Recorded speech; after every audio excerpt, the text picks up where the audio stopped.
Hello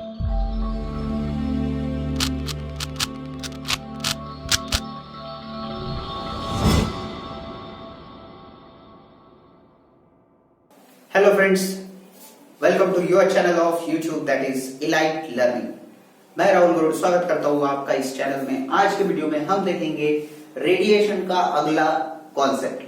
तो last lecture में हमने क्या देखा था दोस्तों? रेडिएशन क्या होता है? क्या होता है radiation? Each and every body radiates some amount of energy when it is above the absolute zero temperature.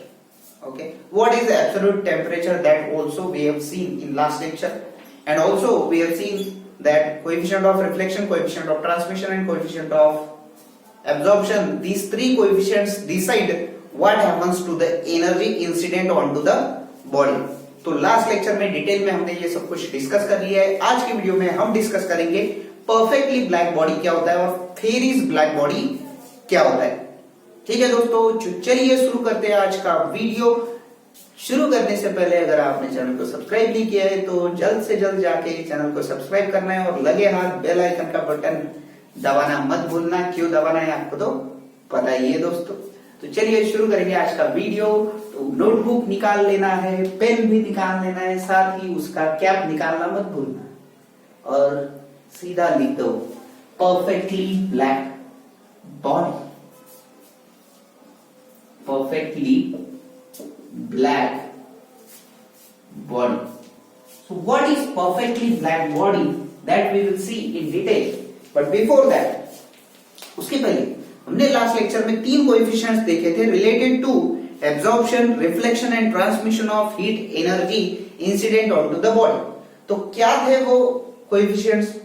तो याद करोगे अच्छे से, दिमाग पे थोड़ा जोर डालोगे तो डेफिनेटली आपको याद आने वाला है. नहीं याद आ रहा है तो मैं हूं ना यहाँ पे बताने के लिए आपको क्या होता है coefficient of absorption, coefficient of reflection, coefficient of transmission.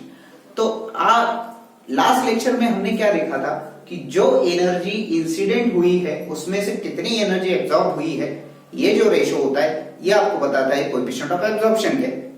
ठीक है, कितनी एनर्जी रिफ्लेक्ट हुई है अपॉन कितनी एनर्जी उसके ऊपर इंसिडेंट हुई है, ये रेशो आपको देता है कोएफिशिएंट ऑफ रिफ्लेक्शन. और कितनी एनर्जी ट्रांसमिट हुई है अपॉन कितनी एनर्जी इंसिडेंट हुई है, ये देता है आपको कोएफिशिएंट ऑफ ट्रांसमिशन. ओके, हमें पता है फिर coefficient of absorption A plus coefficient of reflection R plus coefficient of transmission equal to 1. Last equation हमने ये डिराइव करके रखा था.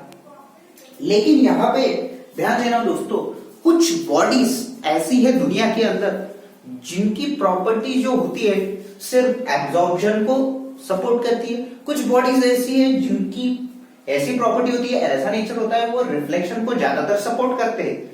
और कुछ बॉडीज ऐसी होती है सिर्फ और सिर्फ ट्रांसमिशन को सपोर्ट करना चाहती है. तो वो कौन सी बॉडीज है दोस्तों, उनको जरा डिटेल में जानने की कोशिश करेंगे हम. तो ऐसी बॉडीज होती है जो जिनके ऊपर इंसिडेंट होने वाली सारी एनर्जी को पकड़ के रखते हैं, एब्जॉर्ब करते हैं. समझ में आ रही है बात? ऐसे बॉडीज को कहते हैं हम ब्लैक बॉडी. ऐसे बॉडी को क्या कहते हैं हम? Black body. ठीक है, कुछ बॉडीज ऐसी होती है जो ज्यादातर एनर्जी को रिफ्लेक्ट करती है, जैसे कि हमारा सिल्वर होता है.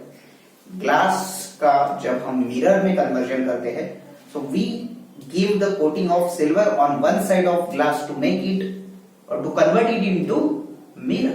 Why? मिरर में हमें सबसे ज्यादा रिफ्लेक्शन की जरूरत होती है. तो सिल्वर जो है रिफ्लेक्टर का काम करता है. कोएफिशिएंट ऑफ रिफ्लेक्शन उसके लिए मैक्सिमम हो जाता है या फिर नियर अबाउट 1 हो सकता है. ऐसी बॉडी को हम कहते हैं व्हाइट बॉडी, सफेद बॉडी. और कुछ बॉडीज ऐसी होती है जो ट्रांसमिशन ऑफ हीट को ज्यादा सपोर्ट करती है, उनको कहते हैं हम ग्रे बॉडीज. लास्ट लेक्चर में एक छोटा सा वीडियो जो था उसमें मैंने बताया था एक बंदा था ब्लैक शर्ट में, एक बंदा था व्हाइट शर्ट में. ब्लैक शर्ट वाले को ज्यादा हीट लगती है, व्हाइट शर्ट वाले को कम हीट लगती है. क्यों लगती है?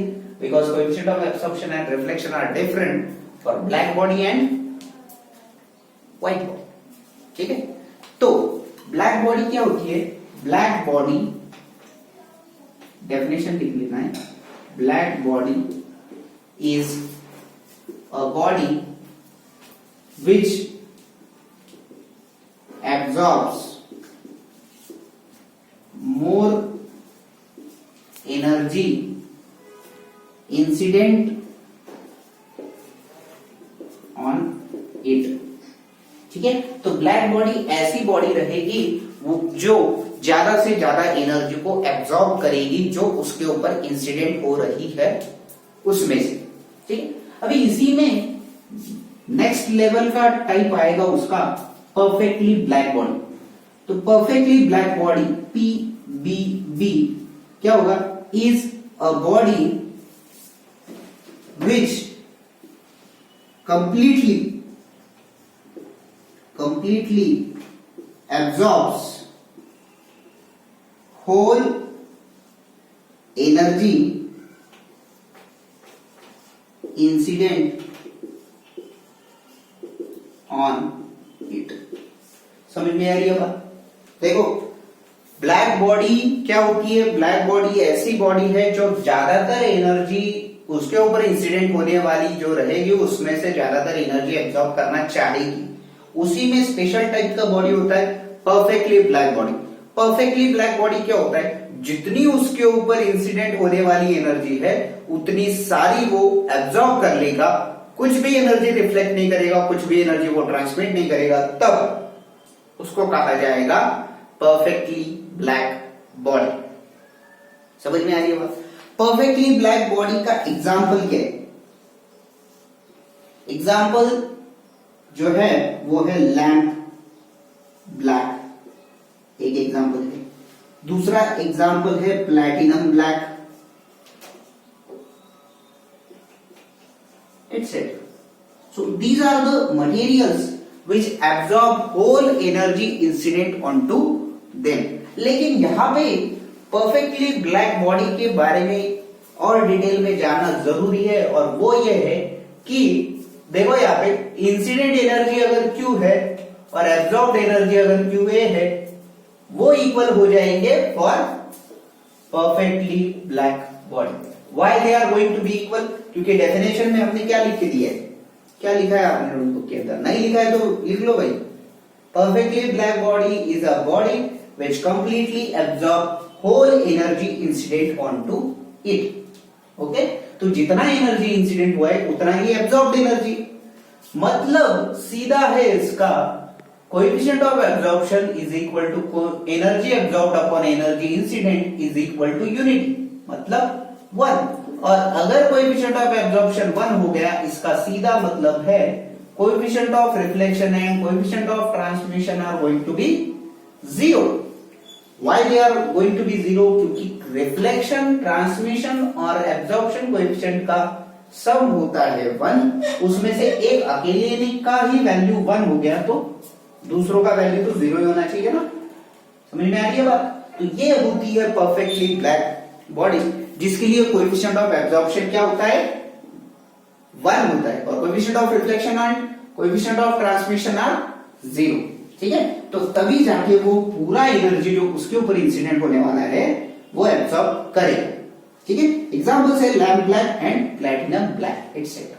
यहां पे देखो एक जरूरी पॉइंट होता है, वो आपको याद रखना जरूरी होता है, उसको लिख लेना है। There is no body on earth which is, note down कर लेना है, there is no body on earth which is, ऐसा दुनिया के अंदर हमारे कोई भी बॉडी नहीं है विच इज परफेक्टली ब्लैक बॉडी। दुनिया के अंदर ऐसा अब तक कोई भी बॉडी मिला नहीं है जो परफेक्टली ब्लैक है। तो ये एग्जाम्पल क्यों लिखा हमने? तो ये एग्जाम्पल इसलिए हमने कंसीडर किया है दोस्तों, क्योंकि लैम्प ब्लैक और प्लैटिनम ब्लैक जो होता है वो ज्यादा से ज्यादा एनर्जी को एब्जॉर्ब कर सकता है, मतलब एब्जॉर्प्शन कोएफिशिएंट उसके लिए 98%, 99% तक हो सकता है, लेकिन कंप्लीट 100% नहीं होता है। हमेशा याद रखना है, अगर कोई बॉडी के ऊपर एनर्जी इंसिडेंट हो रही है तो उसमें से छोटा अमाउंट तो भी रिफ्लेक्ट होगा या फिर छोटा अमाउंट तो भी ट्रांसमिट जरूर होगा। तो दुनिया के अंदर ऐसी कोई भी बॉडी नहीं है जो परफेक्टली ब्लैक बॉडी है, लेकिन हम लैम्प ब्लैक और प्लैटिनम ब्लैक को कंसीडर करते हैं कि वो परफेक्टली ब्लैक बॉडी है, क्योंकि मैक्सिमम एनर्जी ये जो है दुनिया के अंदर एब्जॉर्ब करने का काम करते हैं।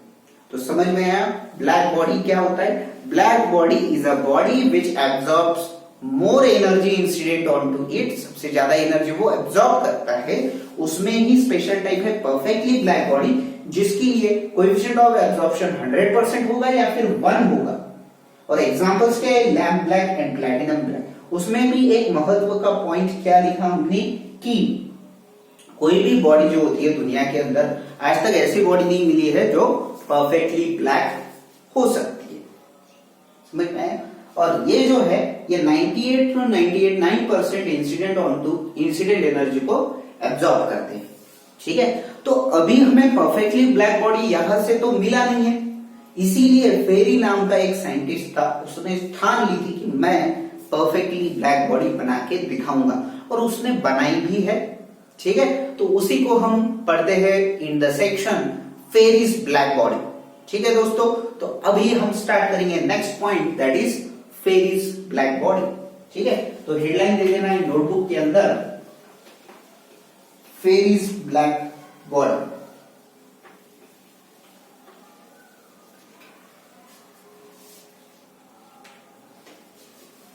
Give the headline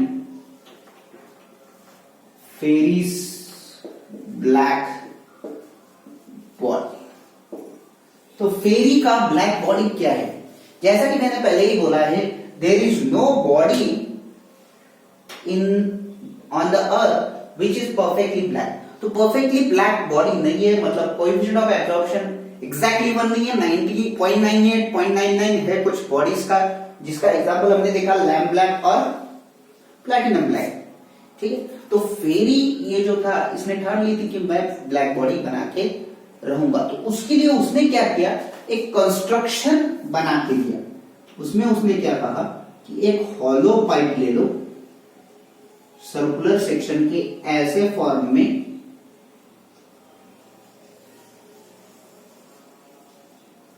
उसने क्या कहा है, एक हॉलो पाइप लेना है। ठीक है, तो ये मेटल पाइप है, डायग्राम ड्रॉ कर लेना है मेरे साथ।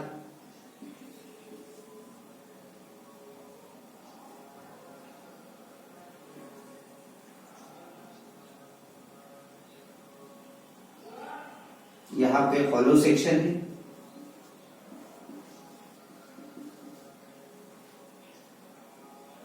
फिर यहां पे कोटिंग दिया हुआ है अंदर के साइड में,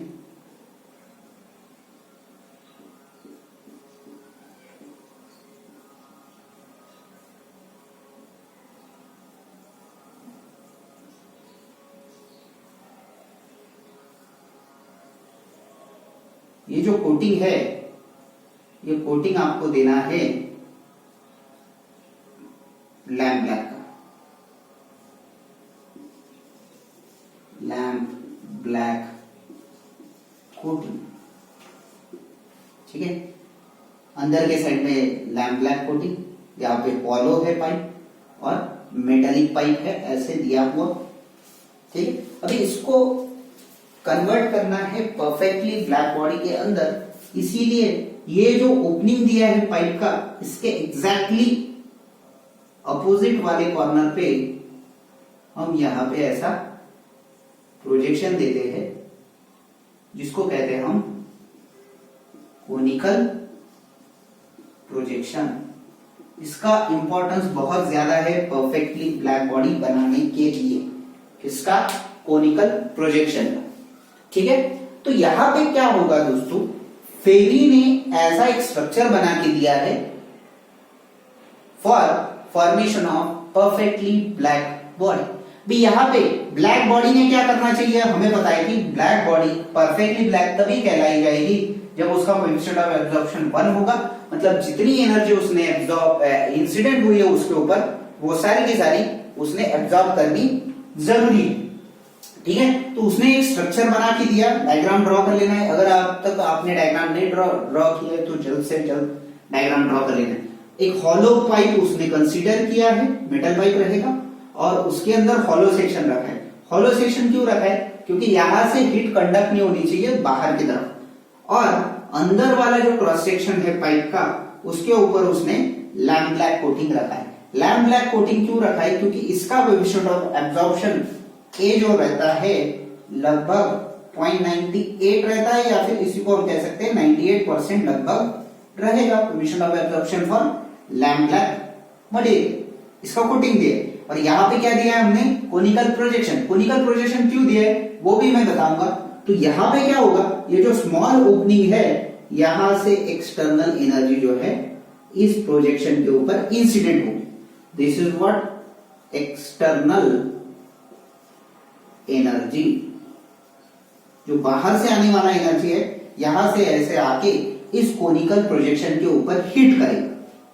हिट करेगा मतलब गर्म नहीं करेगा, स्ट्राइक करेगा।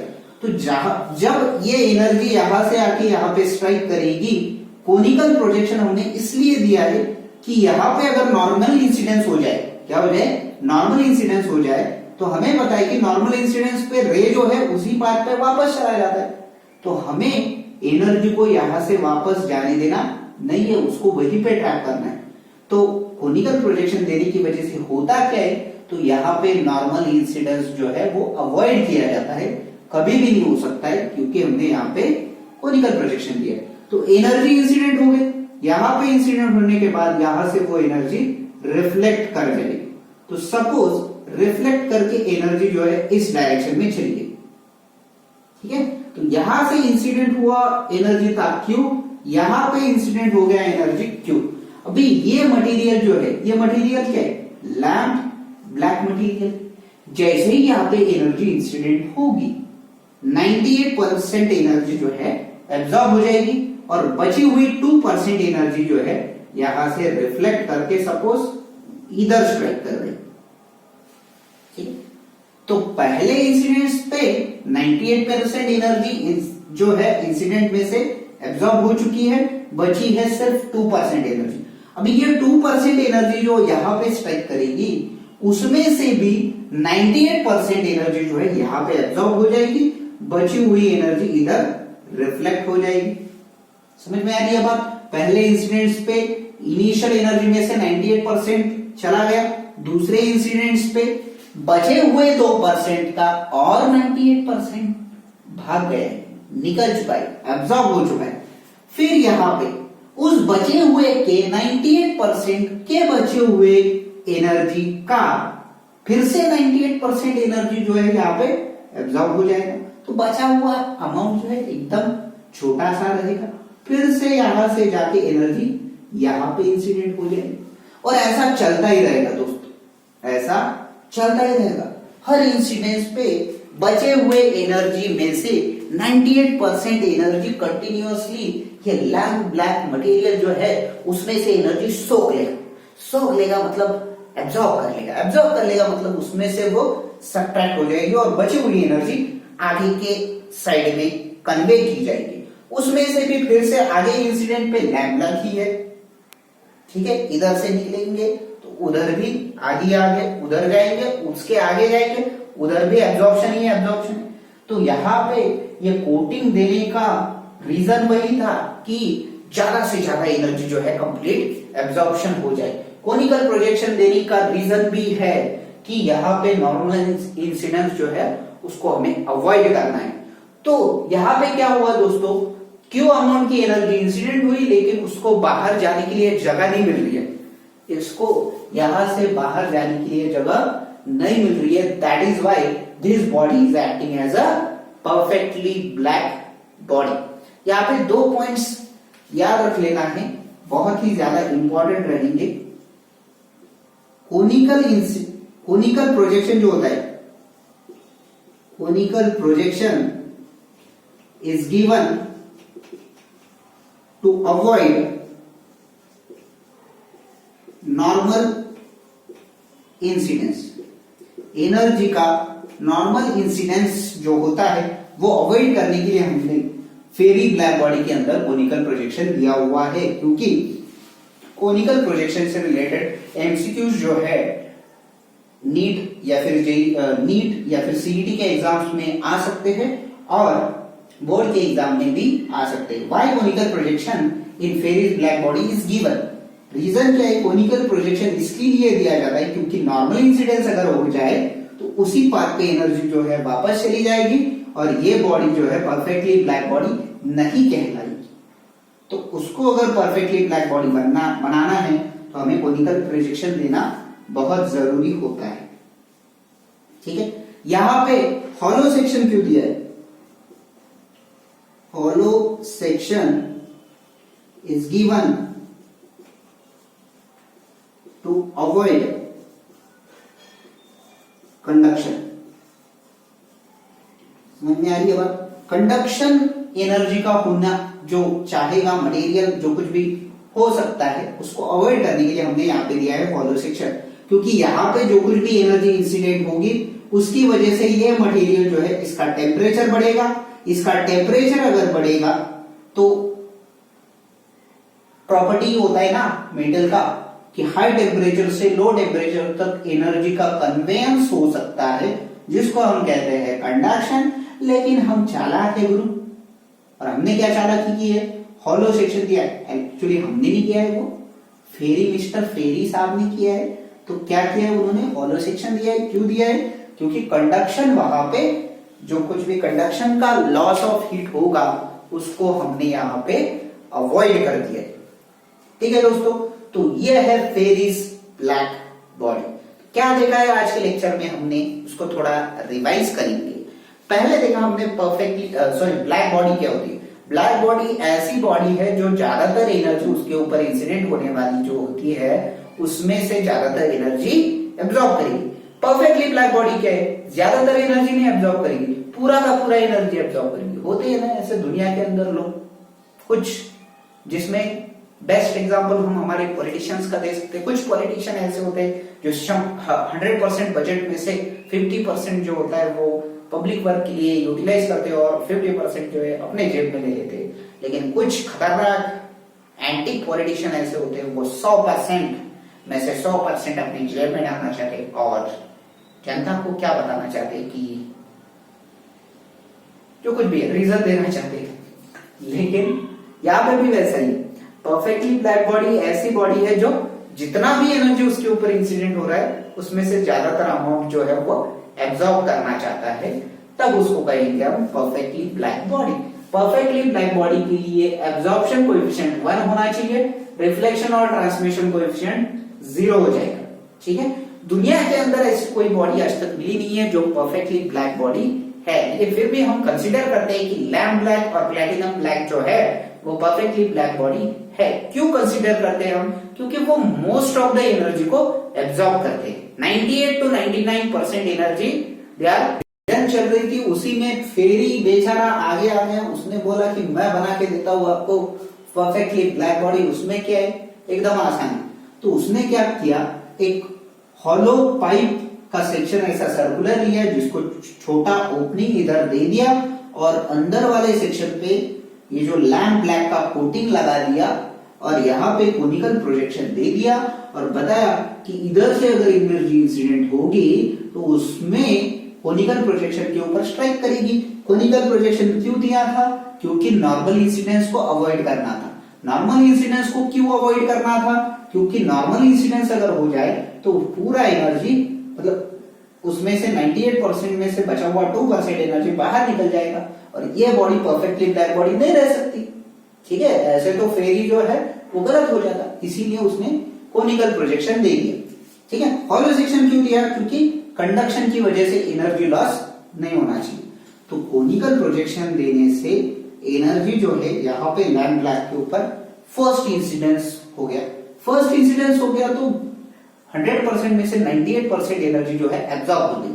बची हुई 2% एनर्जी इधर आ गई लोटा लेके भीख मांगने के लिए। लेकिन भीख तो यहाँ पे मिली नहीं, जितना उसके पास एनर्जी थी उसमें से फिर से 98% एनर्जी जो है एब्जॉर्ब हो चुकी है।